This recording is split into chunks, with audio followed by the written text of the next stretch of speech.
আসসালামু আলাইকুম এভরিওয়ান, কি অবস্থা সবার? আশা করি সবাই আলহামদুলিল্লাহ আল্লাহর রহমতে ভালো আছেন। আমিও আলহামদুলিল্লাহ ভালো আছি। চলে আসলাম আজকের নতুন একটি ব্লগ ভিডিওতে। তো দাঁড়িয়ে আছে আমার বারান্দার মধ্যে। এইখান থেকে আপনাদের দেখানোর চেষ্টা করব যে আশপাশে কি ওয়েদারে থাকতেছি। তো এই যে দেখতেই পারতেছেন, একদম আমার নাগালের মধ্যে আরেকটা বিল্ডিং রয়েছে।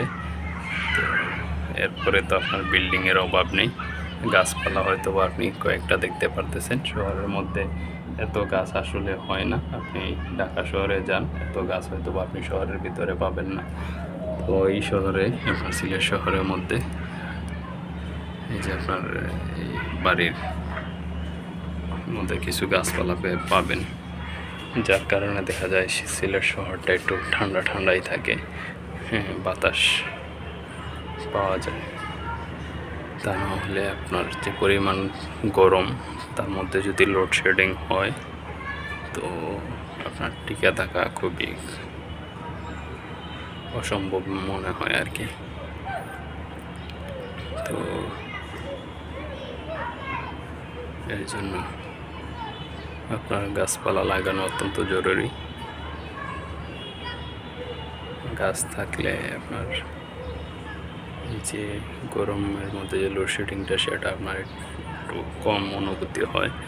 কারণ গাছপালা থাকলে পরিবেশটা ঠান্ডা থাকে, একটা বাতাস যেটা হয় সেটা পরিবেশটাকে সবসময় ঠান্ডা রাখে।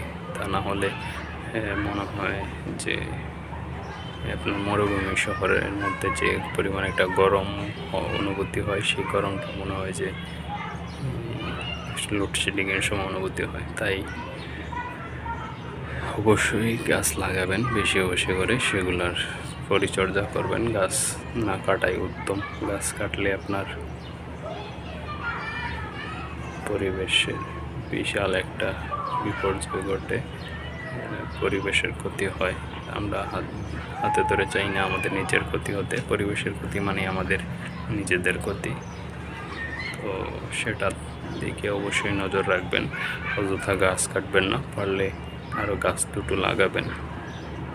তো সবার কাছে অনুরোধ রইল, বেশি বেশি করে গাছ লাগান, পরিবেশ বাঁচান। আজকের মতো এখানেই বিদায় নিচ্ছি। সবাই ভালো থাকবেন, সুস্থ থাকবেন, নিজের যত্ন নেবেন, পরিবারের যত্ন নেবেন। আমার চ্যানেলটি সাবস্ক্রাইব করে রাখবেন, যাতে করে আমার পরবর্তী ভিডিওগুলো আপনাদের সামনে দ্রুত চলে যায় নোটিফিকেশনের মাধ্যমে। আজকের মতো এখানেই বিদায় নিচ্ছি। আল্লাহ হাফেজ। আসসালামু আলাইকুম রহমতুল্লাহি ওয়া বারাকাতুহু।